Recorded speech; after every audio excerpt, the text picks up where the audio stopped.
Start the session. Good evening and welcoming one and all to today's PSMET Learn Together session. Today's topic is transformation of travel and tourism. We have an apt speaker with us for this topic, Mr. Ananthakrishnan Narasimhan, AGM of Ecos India Mobility and Hospitality. Eco is a premium car rental service, and their focus is on movements or logistics for senior management personnel from corporates, expats, embassy, etc. And Mr. Anand here, he is handling business from two regions, TN and Kerala, and he has about 30 years of experience in various fields like retail trading, agri commodity trading, international shipping, and trading. And in this people logistics field, he's here for like past 10 years. And this domain, he has handled the thus far employee transport for BPO, IT companies, and corporate car rental, self-driving car. All these domains he's been handling. And he has also coordinated logistics of event management for premium event like IPL, ISL, etc.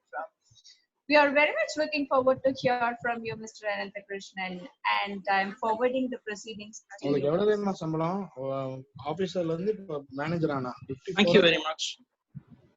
Yes, please. Thank you very much, Aishwarya. Okay, it's been a privilege and pleasure for me to be a speaker for this very nice session, which has been in the loop ever since the lockdown has happened. And frankly, I've learned a lot of things during this session and got to know a lot of domain experts, industry experts talking about the challenges which every industry is facing. It was a great learning experience. And of course, I would want to share my experience on how the industry of my domain is going to shape up, or how the damage has happened. To start with, I'm Ananthakrishnan. I am Assistant General Manager with a company called Car. We are partners with Europcar across the world, and they are our partners for their usage in India. So the company is based out of Delhi, and we are having a niche in area of serving senior level management. Supposing a pack head or a country head of Amazon coming to India, and they are looking for a service of a cab service, and we are the one of the few companies who will be selected to offer this service. So we are a little slightly overpriced, but then the expectation levels for these senior level corporates are very high, and we match up to that service level every time. So I would like to go back to January 24th, when none of us actually even had heard the word coronavirus. Corona was something which you found in the bar, nothing more. On 24th, I was casually chatting with one of my friends, and he mentioned he's a doctor in UK, and he mentioned that the gravity of the situation is kind of a different level. The media is not talking about it. And he also mentioned one word which really shook me. If the world does not handle this crisis properly, the future of mankind will be completely different. And that really shook me, and I was thinking about what actually happened. And it took me 2 days, and we had some calls with the office, because I knew that we had seen Wuhan had completely locked down its city for traffic, and those images were really disturbing to see that a commercial city like Wuhan had gone into such a state. And we were just contemplating as a travel industry as to what will happen if that happens to some of the cities in India. We were not even looking at a national lockdown or a situation like that. We were just thinking maybe Mumbai could get closed, or Kerala could get closed, and that business in that particular city will get affected, or in that particular state might get affected. And we went into a thought process and we understood that the airline industry has come to a complete standstill. The shipping industry will gradually come down, and then the hospitality hotel industry is going to get very badly affected. And then finally, it was our industry, the transport industry, or the cab service industry, which is going to be definitely coming to a standstill. And how do you plan for a business or a situation where there is no future at all? We have been doing probably X number of transactions in a day, and that's going to be probably uh, not existent at all. The 200x becomes 10x or 5x. So in a situation like that, we were not in a situation to actually come back and talk to the clients and the staff as to what they have to look out for and how they have to uh, manage their future. It all came down to how we have to actually prepare for the situation, and there were some sessions within the office which was very, very kind of hypothetical, and all of us were having a very nice time when we said lockdown, when we said scale down, when we said cash flow impact, when we said no business. None of it actually went into any of the middle level management. And of course, we had the plan in place, and all of us made an assessment of what needs to be done. So it was basically a three-part. What is the damage that's going to happen in case something like this happens? And what are the opportunities we would have during the crisis? And after the crisis comes to an end or gradually starts subsiding, how are we going to survive and move forward? Whether the domain will exist or we will have to reinvent or do something completely different than what we were doing. So coming to the first portion, the whole industry as such, the first affected was when the visas got cancelled, the hotel industry completely came to an absolute standstill. Some of the big premium hotels, 600, 700 rooms hotels, they were making losses of probably 1 crore rupees every single day with no business. And most of the wings were closed, and only one particular portion of the hotels were actually functioning. And the second one was the airline industry, where the occupancy level was less than 10%. From the beginning of February, the numbers started coming down, and when the visas got cancelled, it became like there was no international flights, and everything came to a standstill. Even before the lockdown happened, the damage had already been done to the industry. So all we had to do is redefine ourselves and see, what if I'm doing only 25% of the business? What is the expense I need to make, and what is the kind of manpower I would require? What is the fund I would be required in a situation like that? And each company or a branch had to, each vertical and a branch had to actually relook on the way forward, and we made our assessments. Unfortunately, the situation was very, very grim, and the company decided to scale down with probably 45% of the manpower being taken off the rolls. And it was something which was never heard of or we could not have imagined. But then we did it 10 days before the actual lockdown actually happened.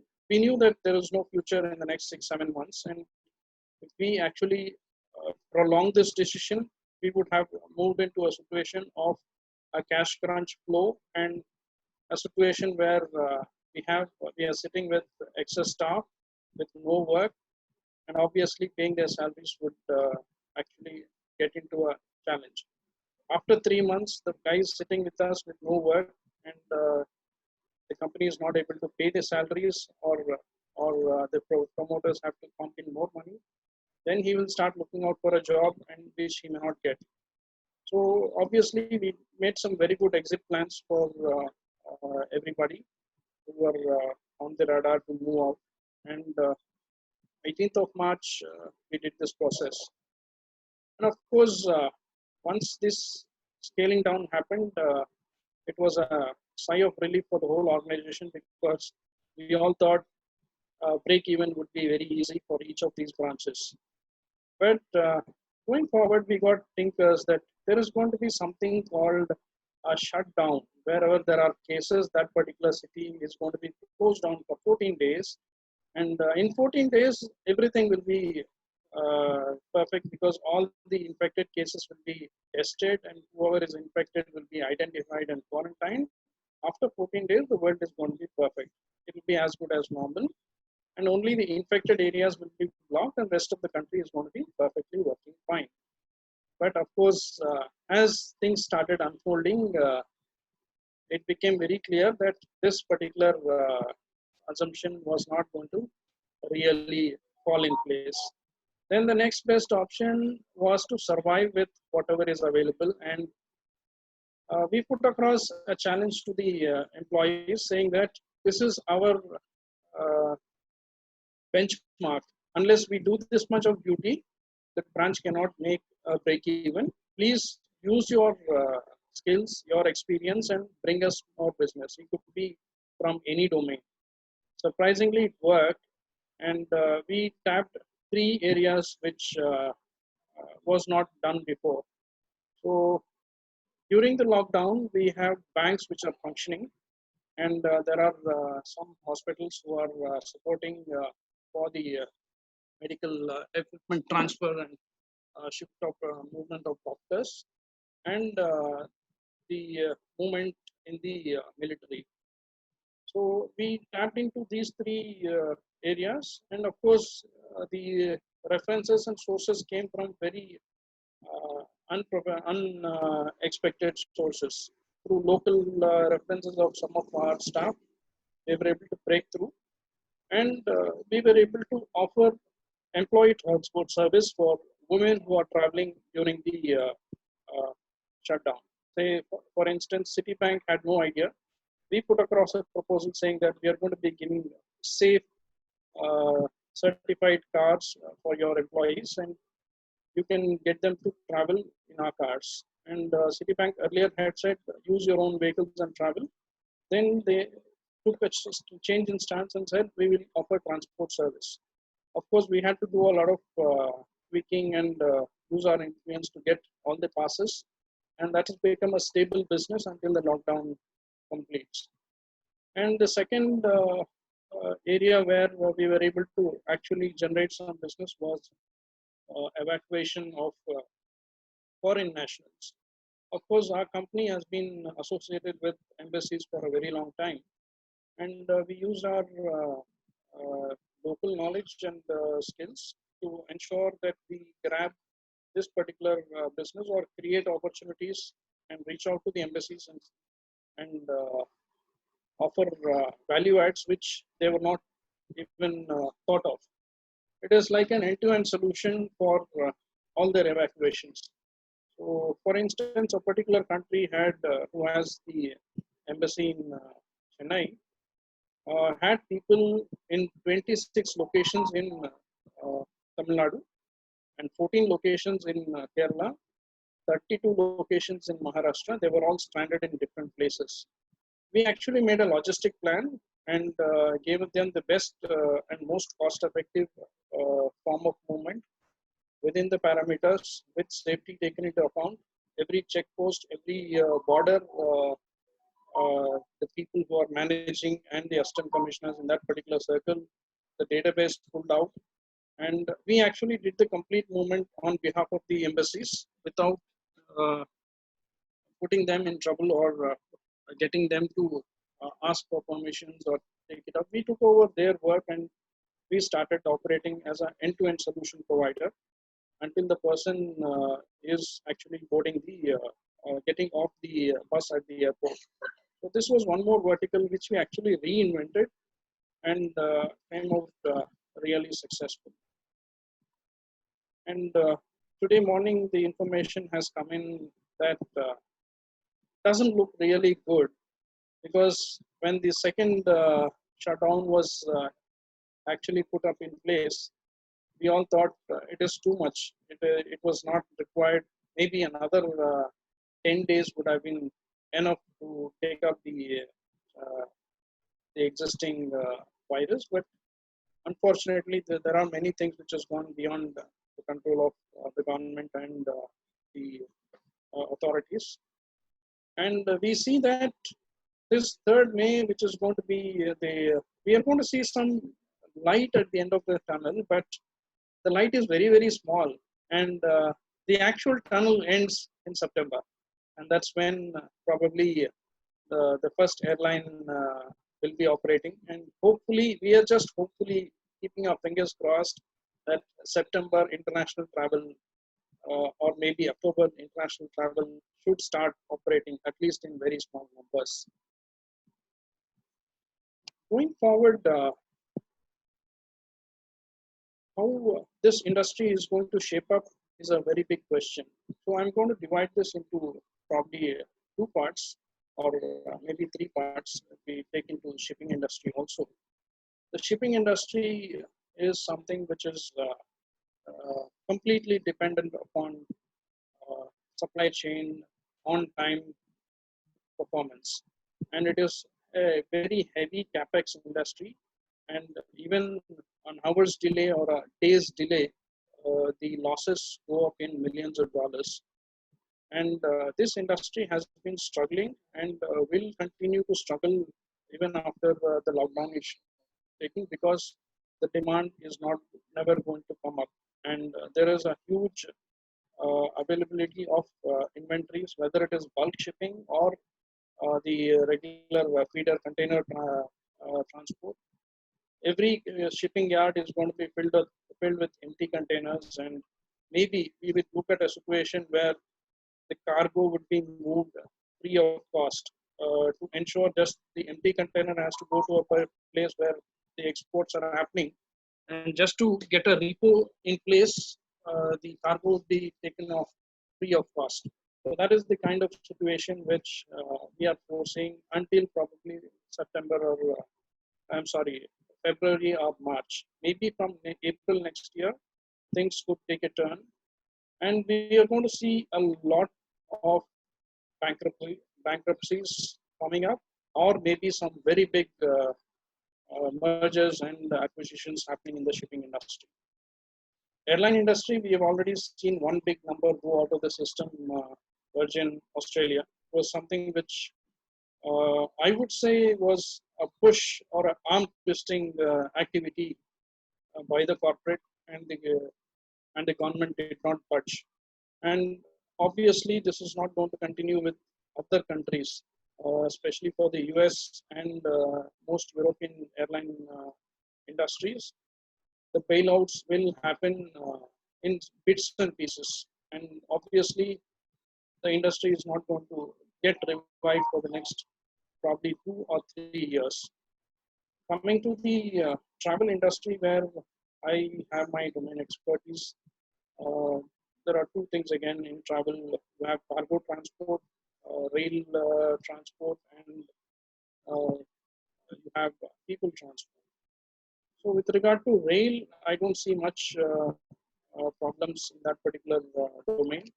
We will have movements, but it will be restricted because of the the safety aspects of the contamination getting through cargo, because it has now been proven that if the place is contained, if we are looking at a closed container or a closed wagon, and there is a little bit of moisture, more than 7% moisture in the product, and the air inside the container is humid, the virus can stay for at least 20-25 days. So that is going to be another area of concern, and we don't know how the industry or the government is going to shape up, or maybe the technology is going to evolve with innovations to find out how the virus can be detected using other methods. There are some innovations on the cards with magnetic technology being used to identify and clean the air around a particular confined space so that the infection doesn't happen. but that's all very nascent stages. I don't see anything happening very soon. So the cargo industry is going to be slightly affected. There is no clarity on how it's going to shape up. The road industry, of course, will continue to move forward, but the cash crunch which has come due to this particular lockdown is going to stay for a very long time. The people transport industry, again, I would divide them into two parts. One is employee transport for IT companies, which is a huge business, very niche, specialized business, which is specific to a very small portion of the domain, wherein you don't have everybody doing this business, and you need to be a specialist to do this. And this industry is about $1 million per every month. That is the kind of billing that happens across IT companies. So this industry is going to take a very big hit because nobody is going to be traveling to their office anymore. The work culture is going to change. And as far as I know, almost 80% of the desktops which were there in inbound call centers, voice process or backend process has been shifted to the residence of the people who are using it. And wherever there was multiple systems used or two people using the same desktop or a workstation and rotating the shift, so those guys have started getting their own laptops or desktops at home. And none of them are going to be actually coming back to the office and functioning.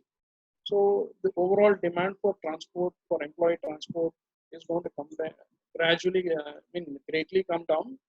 There's going to be a huge surplus of supply in that domain, which is going to hit the complete industry of this particular set of businesses. It is going to also impact the way Ola and Uber is going to function. Because even though Ola Uber do not directly support IT companies, the supply source remains the same. A driver who is competent to drive a Ola car is also good enough to perform for employee transport. When there is a supply surplus in the employee transport division of IT companies, the next best option is to go into Ola and Uber. So we are going to have a situation what we had about 8 years back when these two new companies came on board and disrupted the whole taxi industry. We are going to be seeing a lot of discounts. We are going to be seeing a lot of offers given to the end users. And it's going to be good times for the common man, wherein there is huge supply and there is very little demand. So I am looking at a situation where if somebody wants to travel to Bangalore, he would have the choice of taking a flight, he would have the choice of taking a bus, and now he would be looking at traveling by taxi at the same price of a bus. So that is the way things are going to shape up, and it's going to be interesting as things are going to shape up, unfold. Coming to my domain, where we have been operating only in a niche area, even though we call it a car rental company. Car rental is basically, as we all understood 7-8 years back, in any big area, if you see, there would be a small office and there would be 7-8 cars lying around. And that is a travel company. Whenever we have to travel, we walk up to the place, speak to the owner, and a car comes over. So that doesn't exist today.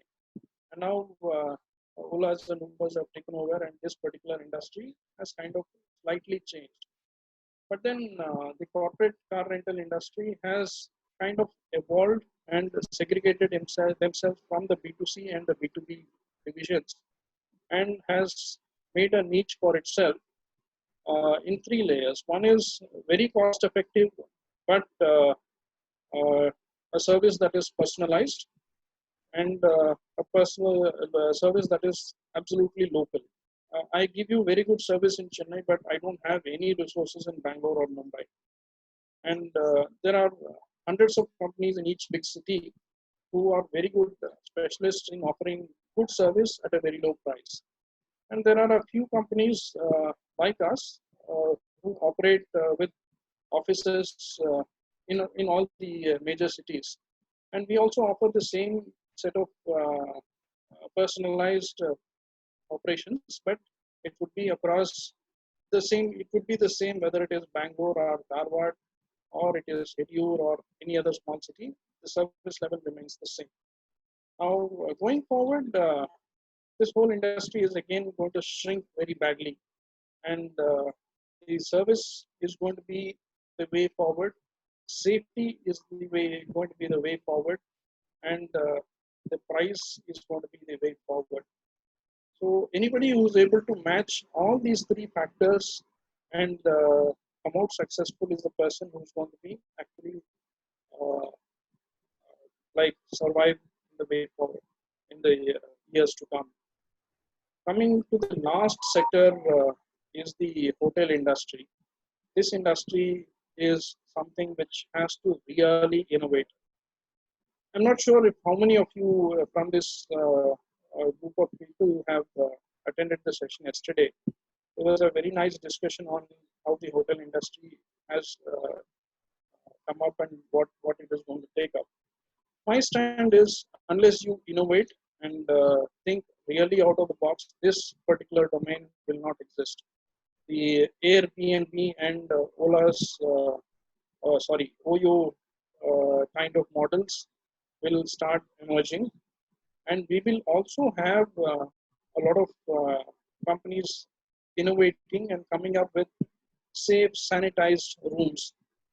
Now, the situation is like until 3 weeks back, your idea of a good room is having more than 350 square feet of space and very huge washroom and all those things.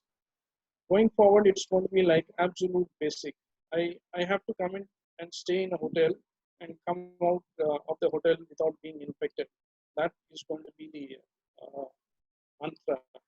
And if you are a person who can innovate and create a cubicle which is completely sanitized, which uses absolutely very less fabric, very less metal, and it has come up with innovative products which does not, which is probably antimicrobial or antiviral, then it is going to be the way where people are going to start locking in. Safety is an area where everybody is going to be talking of. That is the USP of the future.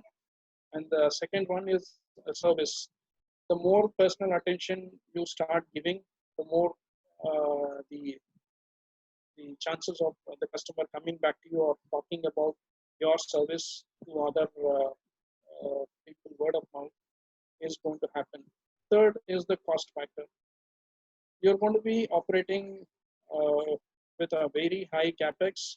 No, it is not going to happen. The companies will not be able to survive, or they will have to probably merge or integrate and look for solutions to uh, reduce cost and offer services which the customer is looking for in a situation where of a depression. We don't, there is no projection of India going into a depression or any such case, but the situation is every person is going to become cost sensitive. Income is doubtful. The sentiment in the market is not really that good.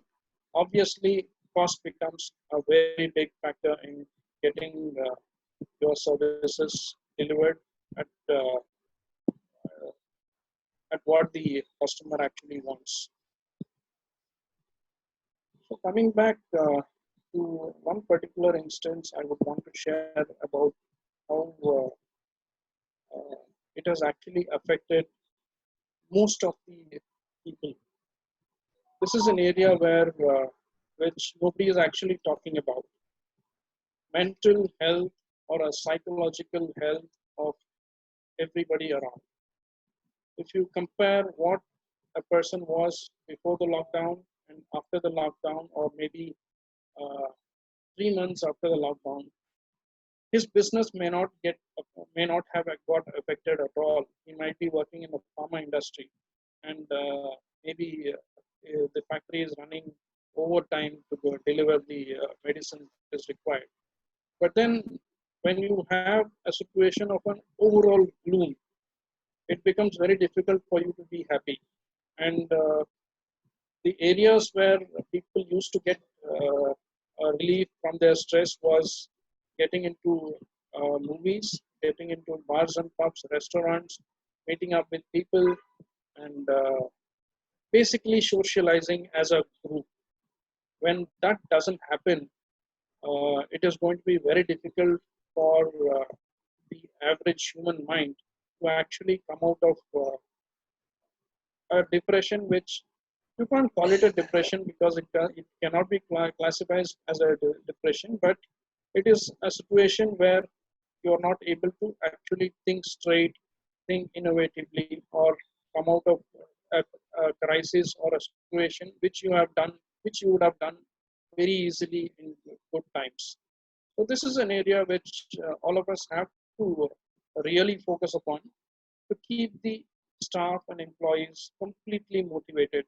And of course, as a company, we have started uh, a conscious session of keeping all the sales team members engaged with 2 hours of training in the morning, 2 hours of training in the evening, and the HR is working overtime to make sure this particular aspect of the human mind does not get affected at all. And I would suggest if you're working in a company or you at the HR of any of your organization or you are a part of any HR forum, this has to be an area where you'll have to really focus and push across to make sure people are happy. So if there is any questions or anything to be talked about, we can have a session.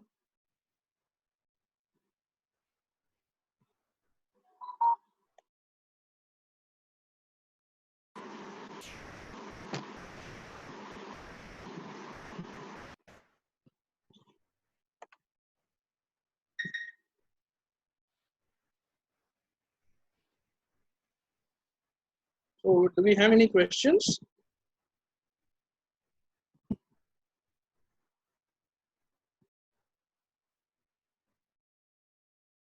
Yes, sir, I do. Yeah, go ahead, please. Yeah, another brief introduction for the others. This is Manikantan here. Now, I've been reading. First of all, I should congratulate you for having found niche markets to operate. Now, when COVID came in, everybody said, my business is lost. My business is lost, and we probably might recover, might not recover. It's fascinating to understand that you find yourself niches to operate on. In the last few days, I've been reading a few things. As you rightly said, bankruptcy started. A crude shipping company based out of Hong Kong files for bankruptcy. Truck drivers have gone home, so material is stuck in different parts of the country, cannot be moved until they come back to place. But my question to you is pertaining to something which I read about MG Motor in India. Wanting to introduce a patented technology called as Serafusion. Okay. For sterilizing cabins. I don't know how far this kind of makes some sense, okay. but So, I just want to understand if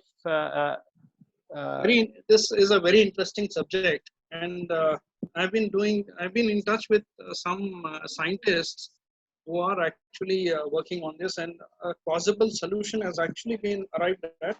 But now it is a question of who's going to get the patent and how it is going to be taken up. Basically, we all know the origin of the virus. Virus can be classified as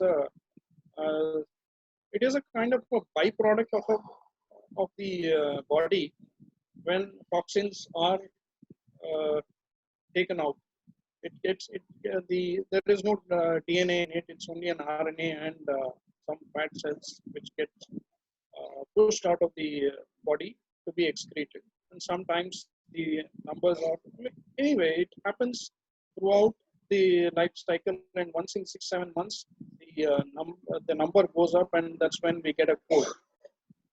COVID is also very similar to it, and because of its unique the crown-like structure, it's basically a hook-like structure.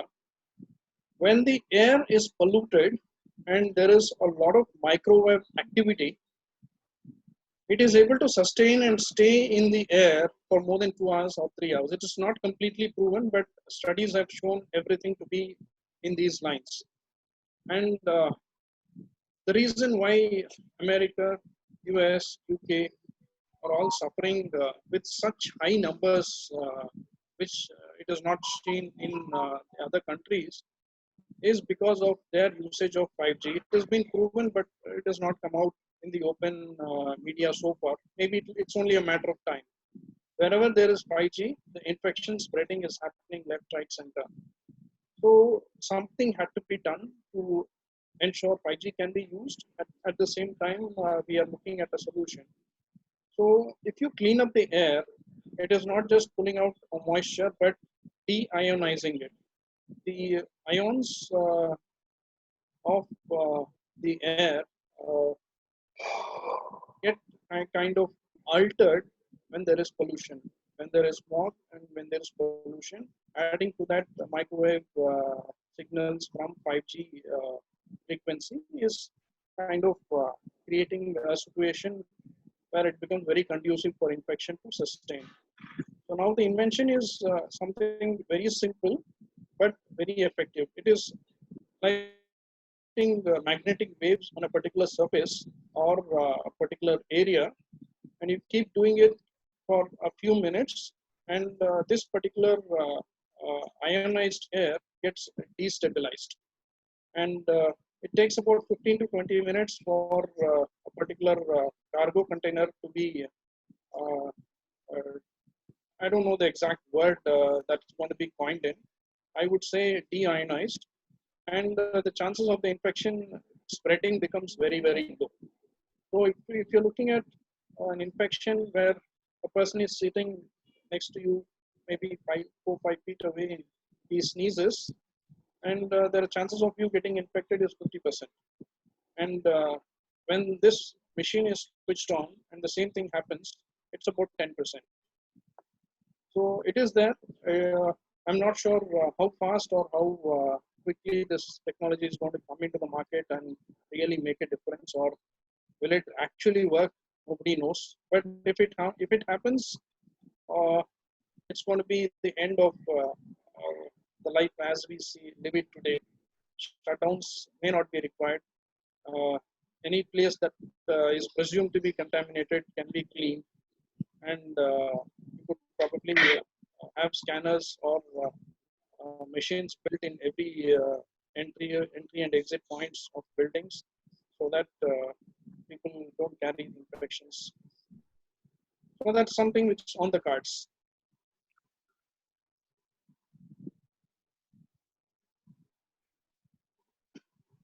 Yes, sir. Shall I? Next, can we have R. Venkatapati, sir, director, former director of DSM? Yes, sir.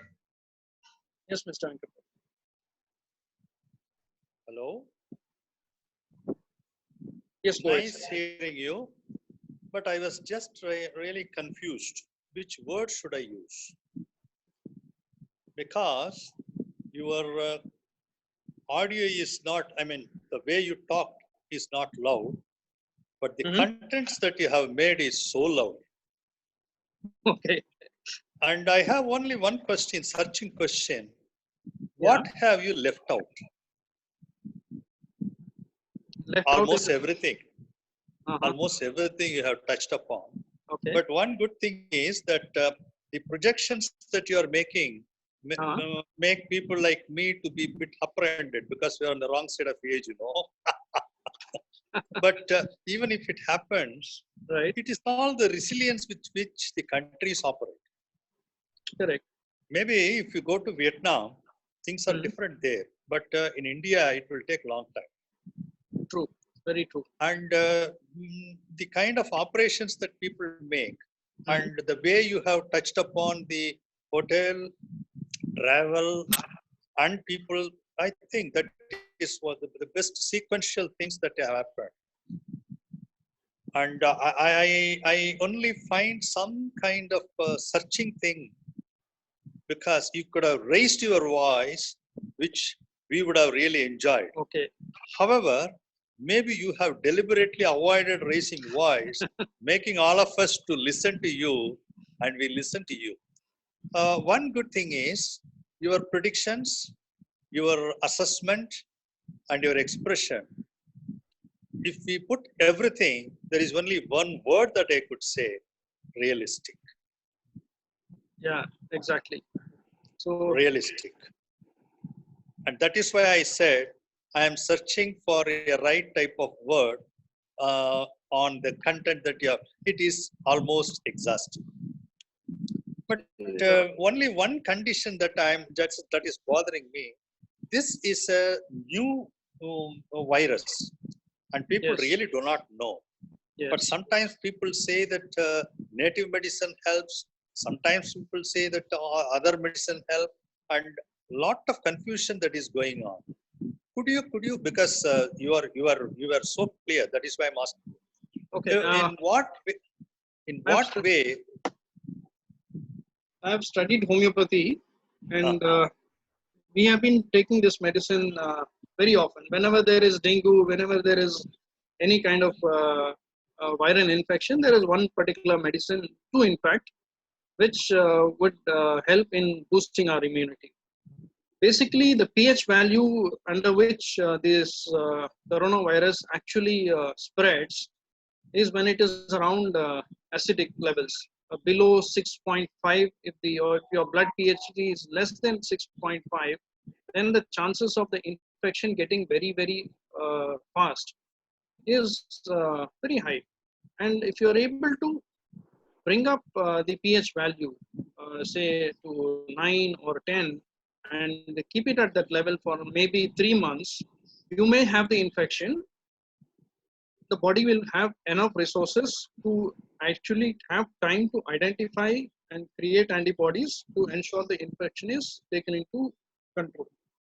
This is no more than a common cold if your immune system is really good. And if your immune system is bad, what happens is all the resources in your body has to be functioning to ensure that the virus is killed.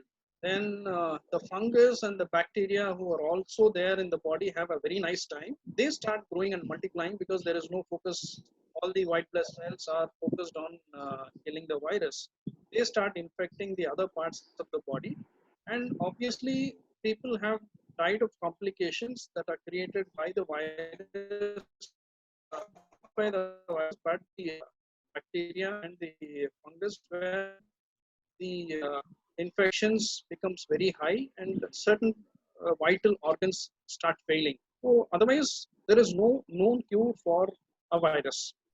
A virus has no cure, has never been a cure, because uh,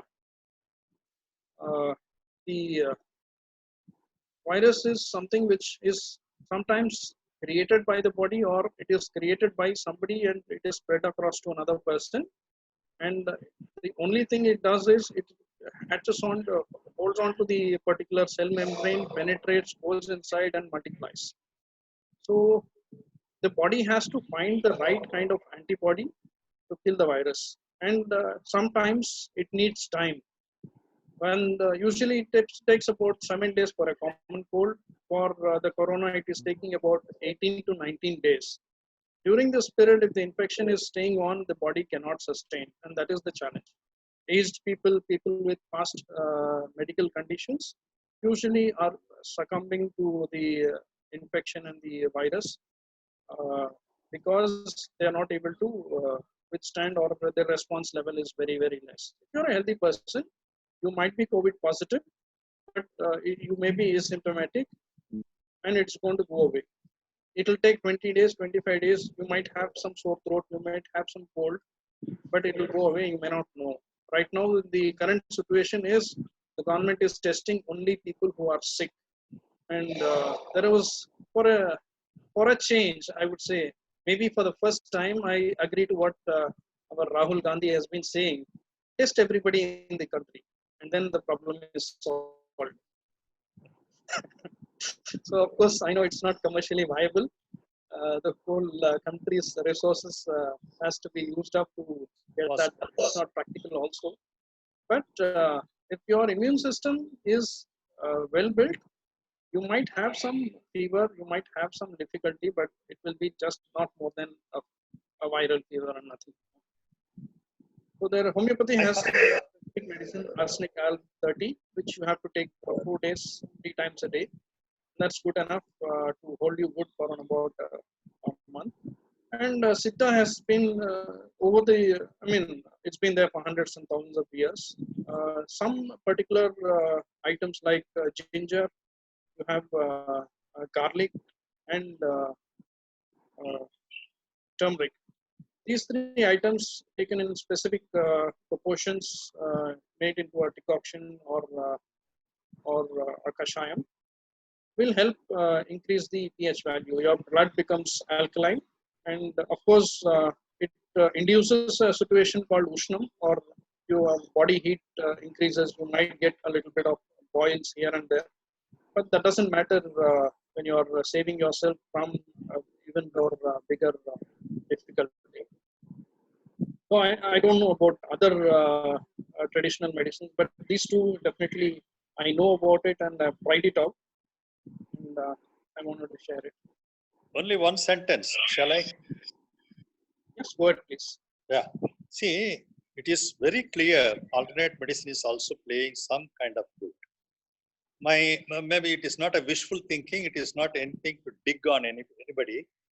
Is it again the allopathy corporate which is making things very undesirable? Because all over the world, when people are dying, we have ordinary solutions at hand. Why not we have some kind of an integrated mechanism or a composite way of carrying out things? Now, this is out of focus of today's talk, but still since you are talking very nicely about homeopathy, I thought I can have this supplementary question. If we have an answer, and probably if time permits, we will. Otherwise, we'll talk later. Okay, well, nice. வெள்ளக்காரன் சொல்ற வரைக்கும் யாரும் கேட்க மாட்டாங்க sir. That's been the trend, and we have been tuned 150 years of British education. It has been in our veins, not only us, on all the third world, unless it comes from Harvard University or some US UK university. We simply don't take it up. Any other questions? Yeah, Anand sir. How are you, sir? How are you doing? Yeah, fine, sir. ஜென்ரலா உங்களோட department சம்பந்தமா கேட்கலாமே தான். நான் ஒரு பப்ளிக்கா கேட்கறேன். இப்போ நாளைக்கு லாக்டவுன் ஓபன் ஆனதுக்கு அப்புறம் பப்ளிக் டிரான்ஸ்போர்ட்டை எப்படி யூஸ் பண்ணணும்னு நினைக்கிறீங்க? ஏன்னா வர்றது எல்லாமே அந்த மாதிரி இதுலதான் வருவாங்க, எல்லாம் டிராவல் பண்றவங்க எல்லாம் அந்த மாதிரி சுச்சுவேஷன்ல இருப்பாங்க. எப்படி ஹேண்டில் பண்ண போறீங்க? எப்படி நம்ம இதை ஃபேஸ் பண்ணணும்? எல்லாரும் அதே மாதிரி இருப்பாங்களான்னு தெரியாது. உங்களோட கம்பெனி பண்ணுவாங்க, பட் ஆனா ஒரு ஓலா ஊபர் டிரைவர் அவங்க ஈவன் உங்க மிரர் கூட துடைக்காம ஓடிட்டு இருக்காங்க. அந்த மாதிரி. This is a very nice subject which you have actually touched, and that is actually the USP of our organization, wherein we made sure there is 2 aspects here. There is a car, an air-conditioned car, which is probably an incubator for infection.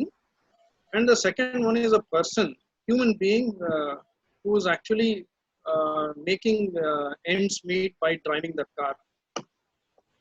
அவனுக்கும் infection இருக்கலாம், and அந்த வண்டியில travel பண்றவங்களுக்கும் infection இருக்க வாய்ப்பு இருக்கு.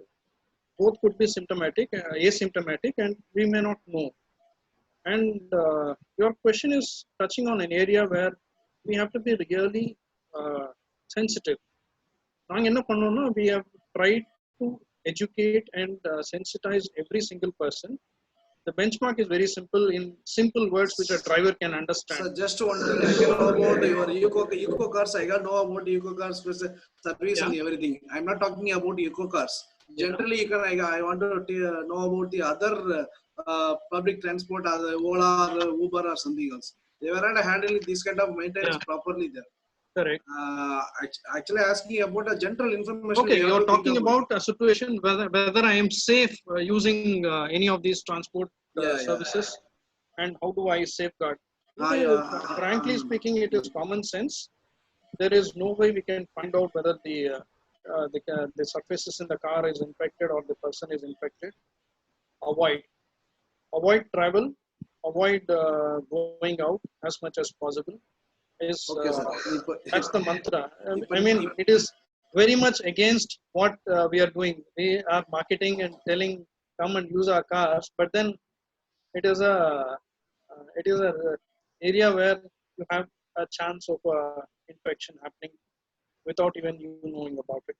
So basically, as I want to touch upon the area of training people, wherein it is very age old, which we have been doing all across. In the sanitizer, mask, these are all commercial things.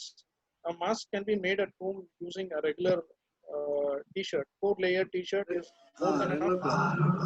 The running t-shirt, the stretch t-shirt. You take 4 pieces of that and stitch it together and put it across. You are the safest person on the planet. Sir மூச்சு விட முடியாது sir. ஒண்ணுமே ஆகாது. I have tried. என்கிட்ட ஒரு 300 T shirt இருக்கு. அதுல ஒரு 100 டிஷர்ட் எக்ஸ்பெரிமெண்ட் பண்ணியாச்சு. இல்ல சார், நான் என்ன கேக்குறேன்னா, இந்த இப்ப உங்களுக்கு தெரியும் நான் என்ன மாதிரி டிபார்ட்மெண்ட் ஒர்க் பண்றேன்னு. உங்களுக்கு ஃப்ரெண்ட்ஸுக்கு சொல்றேன், நான் எப்படி கெஸ்ட் எல்லாம் ரிசீவ் பண்ண முடியும், எனக்கு இது ஒரு பயமாவே இருக்கு. ஏன்னா எப்படி ஆக்சுவலா here I want to share for everybody's knowledge, Sendil handles one of the guest houses for SEBI, and he handles some of the most senior people in SEBI, and it's a bungalow where there is no way he can actually keep the place really safe. I want to touch upon this particular ship which got infected. The reason it was there in Japan for quite some time, I think it was the Diamond Pearl, if I'm correct. So the first 1 week there was absolute chaos and infection was going up very high, and second week onwards the infection started stabilizing. Enna pannanga appdin sonna, they created green, amber and red zones. So one particular lane was given to each set of people, and they had to walk only in that particular region, and the whole ship was divided into 7 or 8 blocks, and people from one block will not be able to travel to another block. So that was the kind of quarantine which they did. The shutdown was done within the ship in a particular manner, so that people from one block, if they get infected, the infection stays there. So similarly, what you could do is you could probably create a green zone for every person and say you will have to walk this particular distance, stay there, and everything will come to you. Never come out of your room. And the person. Sir, I cannot able to design my thoughts to my senior officers, sir. That we'll take it up offline. There is something which you will have to put it across on paper and put it to your management. I cannot able to talk with that person. I cannot able to make my comfortable for them, sir. All right. So coming back to the safety aspect of using a car, if supposing you want to use a Ola or a Uber and you are not sure of how the car is going to be, we need to take care of two things which is very important. Do not use the AC. Pull down all the windows so that there is good aeration, and carry wet tissue with you, and also carry Dettol. Sanitizer will not work. Carry a small bottle of Dettol. Apply Dettol on the wet tissue and smear it or rub it on all the places which you might have to touch, including the seat. It takes about 20-25 seconds, and I would say you would be at least 50% safe from getting infected if there is virus on the surface of the seat or on the door handles or the hand rest or even the hand grip on the top of the window. Wherever it is, the chances of infection becomes absolutely minute. And of course, as usual, completely make sure that you wear a mask. And when you come back home, make sure. Sir, இது எல்லா டிரைவரும் பண்ணுவாங்கறதா தான் டவுட்டா இருக்குது எனக்கு. இப்ப எல்லா டிரைவரும் இதே மாதிரி பண்ணுவாங்களாங்கறதானே டிரைவர் எக்ஸ்பெக்ட் பண்ணாதீங்க, பண்ண மாட்டாங்க. இல்ல சார் இப்ப நான் வரேன் இப்ப உங்களுக்கு நான் நீங்க சொன்னேன். கார் யூஸ் பண்றீங்கன்னா ஆ, நீங்க எடுத்துட்டு போய் நீங்க எந்த ஏரியால உட்கார போறீங்களோ அதை தொடச்சிட்டு உட்காருங்க. If you are using Ola or Uber. ஆ, அதுதான் இப்ப நீங்க And சொன்ன if ஆன்சர் you கரெக்டா are இருந்துச்சு. using Mr. Sendal, sorry to intervene. Can this be taken offline? yeah, sure. Yeah, thanks, Mr. Sendal. So, Karthi, you can continue with the other question, Karthi.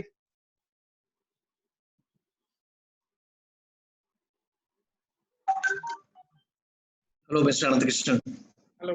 Nice to, at the end of the session, actually, we could see the other face of Ananthakrishnan as a as a practitioner of medicine. It's nice to know. Actually, a few questions actually came in the chat, actually privately. I like to summarize that. Yeah. Am I audible now? Yeah, you can go ahead. Clear. Yeah. So initially, actually, previously, pre-COVID, people used to take travel insurance, right, while traveling. Yes. In post-COVID, will it be like even for traveling in car, it will be insurance will be like maybe the mandatory, or it will be like they have to take it. What is your view on that? Like, otherwise, If some marketing guy is able to actually make people to believe, there's a huge business opportunity for insurance companies. They're going to hit the ceiling or hit the sky. Actually, medical insurance covers only accidents, and it doesn't even cover consequential activities. Supposing the person is a heart patient and he's flying and he has got cardiac arrest because the pilot said that we might have a crash landing and the person has a heart attack, he will not be covered in that. So the chances of you claiming that I traveled in a car which was infected and I got myself insured, now I am corona positive, virus positive, no, I don't think it is possible. okay. So, but then there is a fear factor that can be induced, and most corporates will actually push and make this into a good business opportunity. Instead of paying, right now it is like for if you travel in a bus, it's about 25 to 30 rupees, and for flight travel around 250 or 300 rupees. That will probably double up, and people would want to feel a little more safe. Okay. And the second question is actually, who is accountable if in post-COVID, if everything opens up and people start to move, even if in USA, people want freedom. Okay? They want lockdown. But in case if the whole post-COVID actually still things are not come to the conclusion, what see in the accountability factor, how it will work? Whether people has to take the accountability or the hospitality companies will be taking that, because Obviously if it's a private company, definitely it's an absolute no, and I don't think we will end up in a situation like in the US where for every small little thing the employee goes to the court and sues the company. That may not happen in India, but then this being a pandemic overrides everything, and everybody is equal here, and there is no such thing as discrimination or intentional, or you can't even get into a situation where carelessness or manslaughter level may vara vaayipilla. So the moment WHO declared this situation as pandemic, everything else becomes secondary. You can't go to the courts and sue your office or anybody if you get infected. It's not possible. As far as I have seen, or the legal opinions which I have got when we were talking about the strategies for the COVID. But of course, we did face some difficulty when we had to scale down our employees. We had to actually lay off many people, and that's when the HRD ministry came across and reached out to most of the big companies and said, you're not going to be taking out anybody out of the system. And we had to actually, one of our directors is in the panel, and he had to actually come up with instant solutions to make sure it is diffused. Otherwise, India was in a situation where they would declare and make it a law ordinance that no person would be actually terminated from the job because of COVID, and the government had to actually give a compensation to the companies to hold on to the employees.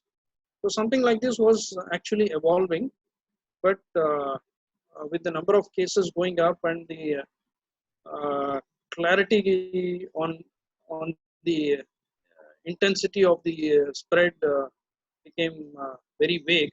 They did not have clarity, so they did not push for this.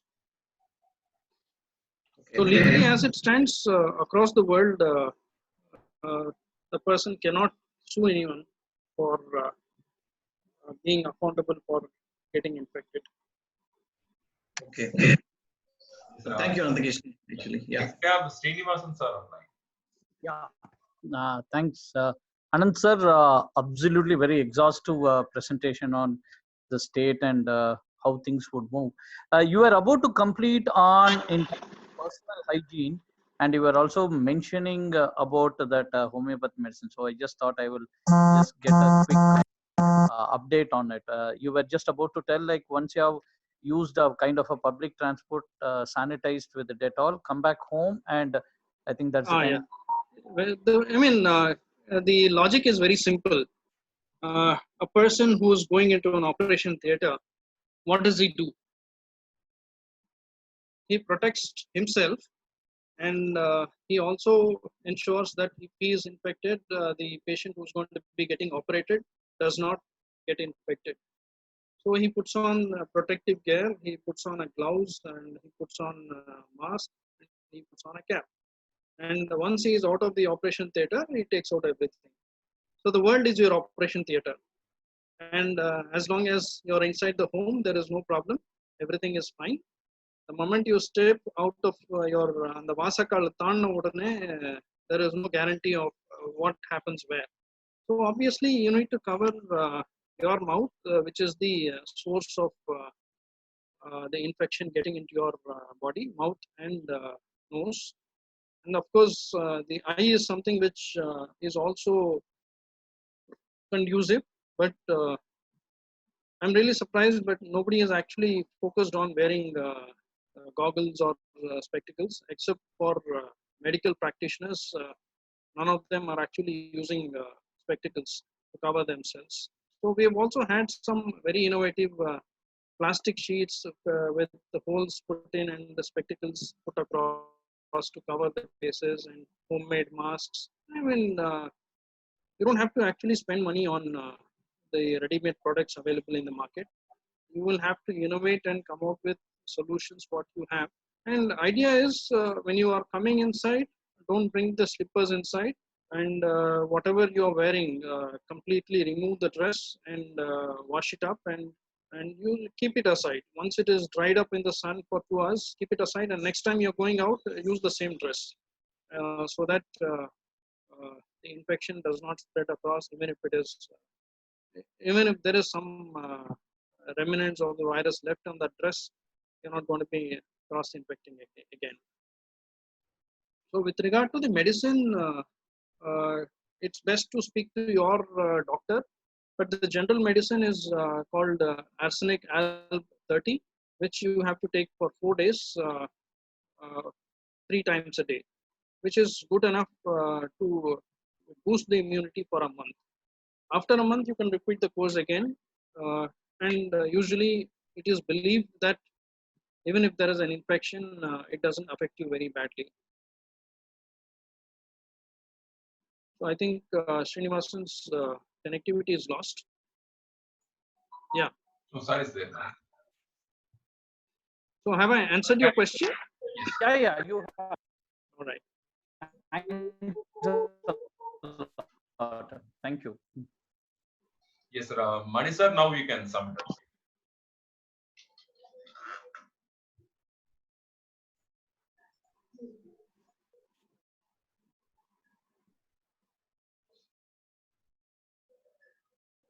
Mani, before you go for the summing up, I just have one quick question to Ananthakrishnan.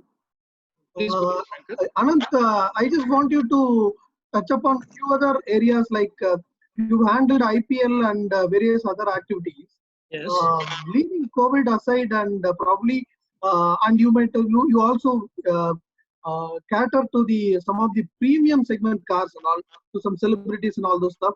Can Yes. you just talk a bit on those things, like how does someone have a specific if someone is asking for a specific premium car, you may not own it, so how do you manage that area? Probably you can throw some light from your industry to the other people who are here, Sure. and then probably we can go to the last point. And on your mention of Rahul Gandhi asking to go for a test for everyone, it's practically impossible for one reason. Okay, you find, say, 1 lakh people getting positive. Do we have so many hospitals and beds to admit them and cure? No, we don't. So you can't have that kind of random tests done for all. At a country like India, it's very difficult for us to do that. Over to you. So basically, I did not touch upon the events because it is a business that's going to be non-existent for almost maybe a year now. IPL is true, but you can talk about what from the past as well. At least it will relieve us from the corona effect, and some sort of cheer will be there for each of them. So let me give you a very small story. This is a story which we talk to everyone who it could be a client or it could be a new person, new driver who's coming into our system. It's about how this company evolved, and this company was started by a person called Kemraj Lumba about 43 years back. He was from the Indian Army, and after the 5 years of short commission, he came out and started this company. And before that, he was working with Taj as a driver for about 2 years. So what he did was he combined the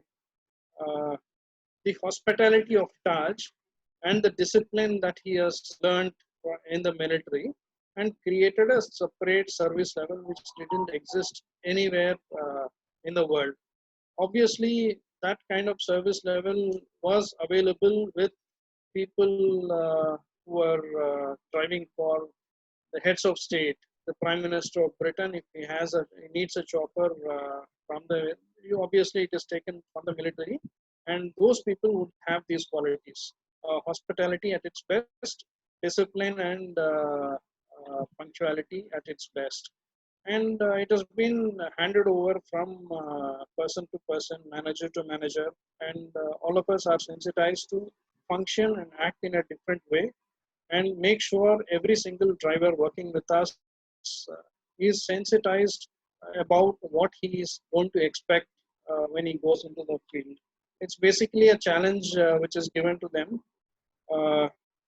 At the end of your first duty, you will have to come back with a feedback which says either good or excellent.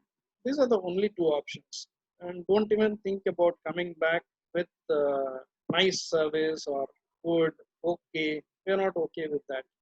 So that is the kind of the benchmark we had set for ourselves. And it's basically like a 21-year-old girl giving birth to a child, and there is no big guidelines given to the mother.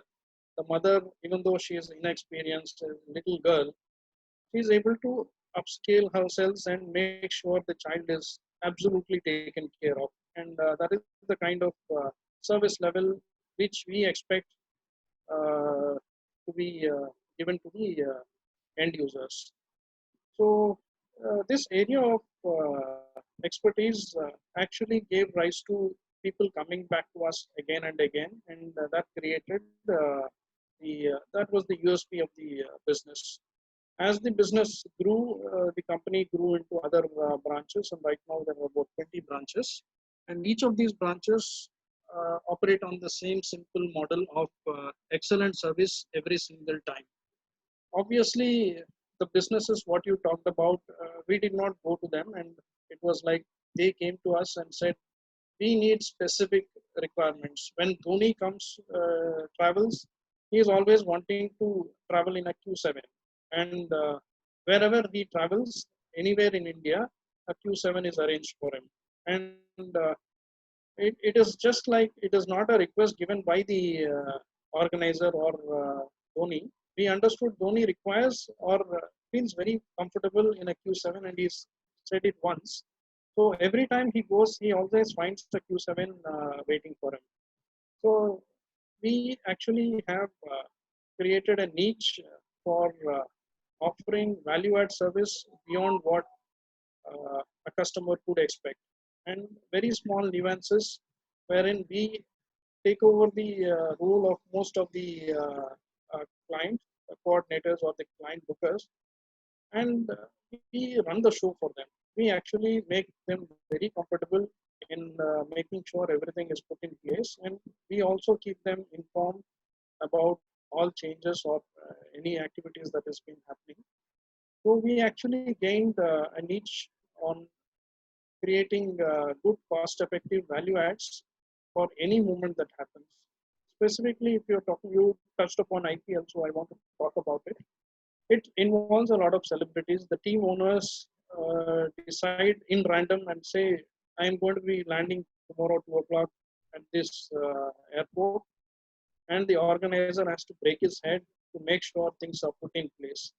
And right now, there is no one single transport operator in the country who has the ability to give the same level of service in any city, whether it is Kanpur or Delhi or Goa or Dharmshala.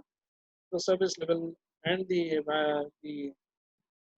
attention to detail remains the same. That has been the USP for organization. And of course, the reason why we got this USP is while we were servicing most of the embassies, we have picked up these qualities from the requirements of the embassies, where it is very, very high. The expectation levels and the protocols are pretty complex, where a lot of government agencies are involved for every single movement. A lot of security is involved. Background checks happen, and we need to be prepared to give all the information what these different agencies require, and what information should not be given, and what needs to be routed through the client is something which over a period of the years, which we have actually become masters in. So this is an area where we have been doing very, very well. Over to you, Shanky. Anything else? Thank you, Anand. Thank you.